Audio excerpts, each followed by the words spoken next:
for those of us who loved them, the sight of a Bullet Pacific at full stretch is awesome.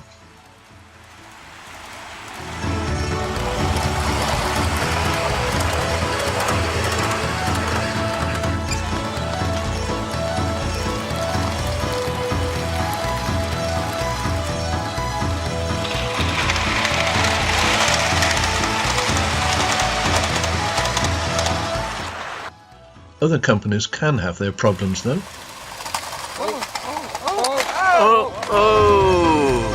Talk about a derailment. That's a good one. I wasn't filming that. I